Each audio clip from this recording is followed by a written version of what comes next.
Hello, my fellow chatterers and book lovers, and anyone else who's popped in because you're curious about what this is. We've got a bit lost.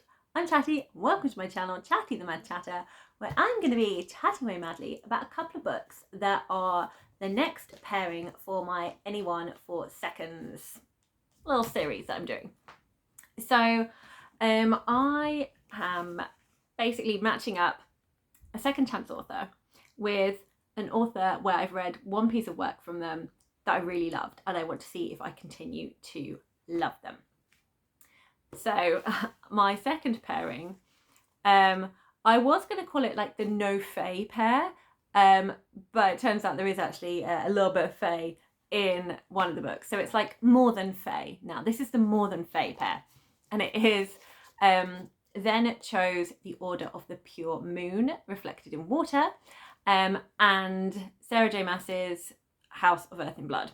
So I have read a couple of books by Sarah J. Maas. I read ACOTAR and ACOMAF. Not a fan. Didn't work for me. I was excited to get on the bandwagon and enjoy the ride. I didn't enjoy the ride. I didn't enjoy it at all.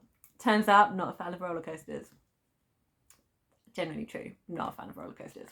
Anyway, I'm hoping that this book will be different and work for me. That's the plan. So, ACOTAR and ACOMAF, very famous books, and it's kind of like fae, fantasy romance, and it's kind of got a slight more medieval fairy tale feel to it. And then the Crescent City series is more urban fantasy with kind of a whole bunch of kind of like supernatural creatures. And so I was going to see like if that perhaps maybe worked for me, and I think there's more plot and fantasy based in that one rather than being fantasy romance, is what I have been told. And then Cho, I love the Sorcerer Royale duology, Sorcerer to the Crown and the True Queen, absolutely love them.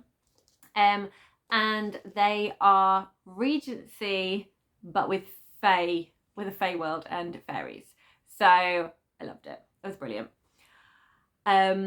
This book, I don't know what it's about, but I know it's not fae based. I think it's kind of fantasy, but with martial art kind of characters, and possibly some sort of like heist outlaws connotations to it. That is what I think. So slightly different styles from both of them, like less historical fae, more something else. So gonna see if I continue to love Zencho and if this works for me, whereas ACOTAR doesn't. So I've started both of them. As we can see, we have Mahusiv book and we have Tiny Little Novella. So what I did was I worked out kind of like roughly the same percentage of the book. So I've a couple of chapters into this one, so it's about a fifth read, and I've read about a fifth of House of Earth and Blood. So I've just got to chapter 10 for this one. So I'm now going to talk and tell you my initial thoughts, and I have many. I have so many. So, off the bat, let's go in for a House of Earth and Blood. I think it's safe to say Sarah J. Maas is not going to be the author for me, because I can't read her work without wanting to crack up or roll my eyes. Let me just drink another drink of tea and I'll tell you all about it. So, I think it could work for me in terms of the plot more than ACOMAF, because I think there's actually going to be a plot in this one. But her writing style, I can't with her writing style. It just makes me want to laugh out loud all the time, because I just I can't even talk about it because I've got the giggles. So, we are following a character called Bryce, who of course turns out to be half Fae. We can't fully escape the Fae. And in Sarah J Maas's books, I think the reason why they're not going to work for me is like my escapism comfort read books are middle grade. And it's like, I like that style of things. I like a really nicely woven together world and cute and cozy. Sarah J Maas's books are very like Hollywood drama series full of beautiful people with sort of like potential scandal feeling is kind of what I feel is kind of the best way to describe them. So it's like her fantasy books are like a fantasy. So it's not just a fantastical world. It's like a world where everyone is gorgeous, where, you know, you can just do all this crazy stuff and everyone looks beautiful, and it's sort of, I suppose there is a darkness to it, but it's very much like, here's a beauty, in the Akamath books, it's like, here's a beautiful fairy tale palace. Oh, and there's a bit of a scary stuff as well, but you only know it's scary because we're going to tell you it's scary. And in here, we have like, oh, here are these swanky restaurants and crazy bars and nightlife and all this stuff. But obviously, everyone is very misogynistic and dangerous. But you only know that because I'm going to tell you that. So I think it's that kind of fantasy where it's like, it's a fantasy of a fantasy, if that makes sense. I don't know if that makes sense, but that's what it kind of feels, especially kind of with the beautiful people. And I just want to go, but of course, this person you run into is gorgeous. Of course, you're going to tell us about how beautiful they are. Of course, everyone wants to get in the pants of this girl. Like it just makes me want to laugh all the time. And I also want to laugh because you get all the details. Like, you might not care what the characters are wearing, but she's going to tell you anyway. It's very important that you have a visual image of exactly how this character is laying across their desk, or, you know, leaning against the counter in the kitchen. You need to know the angle of the clothing, what fabric it is, the color that it is, how it hangs on their body. You need that visual image. I find it distracting away from like the purpose of what you were trying to tell us. Like, oh, hold on, but there was a plot, but we've just gone off on a tangent so you can describe clothes. Or like, you know, here's an interesting conversation, but now we've gone on a tangent because you just need to give me kind of like the backstory of where these shoes came from. And it's hair color is, we have many food references. Like, I get it. Bryce's hair is the color of wine. Dark red wine, she's got it. Wine hair all the way. And everyone's eyes are stones. Did you realize you need to know the eye color, and the eye color has to be attached to a gemstone? There was a sentence. So there's so you know Bryce. She works in this gallery. She's got a lifelong friend called Danica, who is the leader of a werewolf pack, and there is set up into like their friendship, which is obviously important. But there's a lot of kind of filler around that, like to give you these scenes. It's like Sarah J Maas thinks we have no imagination and she needs to spell it out for us. I think that's what annoys me about this. So yeah, I think like, and that's her writing style. And loads of people love it. Fine, wonderful. I can't cope with it. So I'm not gonna fall in love with, I know I'm not gonna fall in love with these characters. I know it's not gonna work. However, I could be gripped by the plot because I powered on through first 4 chapters of some random characters that have been built up so we can get the vibe of Bryce's life and potential relationships and all the past with Danica and like how much they love each other and how cool they are and all of this stuff. But then finally, in chapter 5, something happens. We have an interesting point. I wasn't expecting it because I like going into my books knowing absolutely nothing, and that's what I did. And I'm pleased I wasn't expecting it because I actually got a surprise. I got a thrill. Hooray! So that already is a point in its favour. And I was like, excellent, brilliant. The story's here. Fantastic. great, we're going for it, because I think that's the only thing I'm going to grip onto is an interesting plot. So I should have said at the beginning, I'm going to do spoilers. So if you don't want spoilers for the books, please leave, because I'm going in. Okay, I feel that's ample warning. You've had enough time to grab your phone and turn it off, or get that remote control and turn it off. So I was not expecting that Bryce's lifelong friend and her pack of werewolves were going to be murdered. Horrifically murdered. Was not expecting that at all. So suddenly we're in a police station. Bryce has run for her life.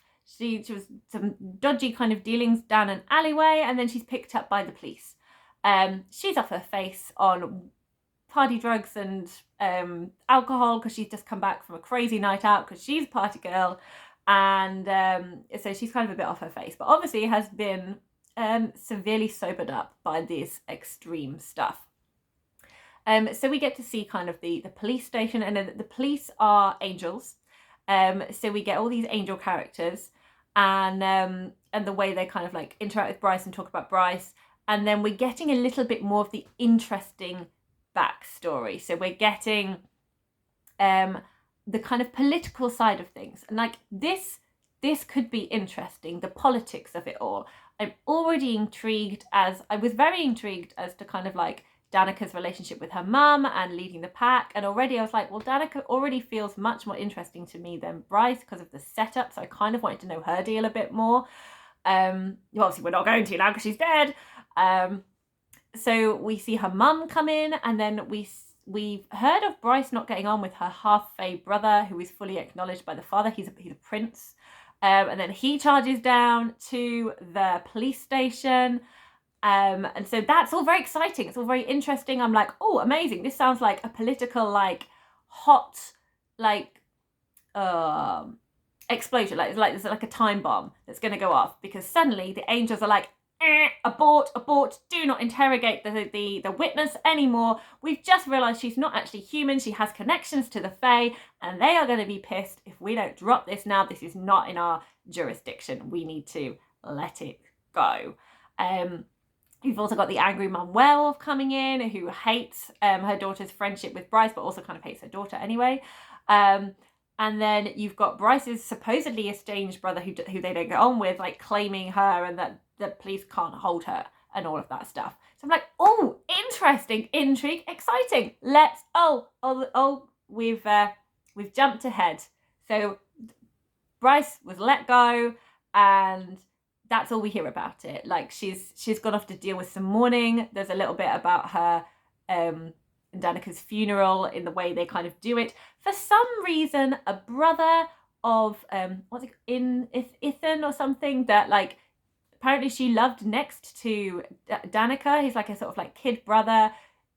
His older brother, who is Danica's like second, like the beta wolf in the pack, was sort of being set up as Bryce's love interest.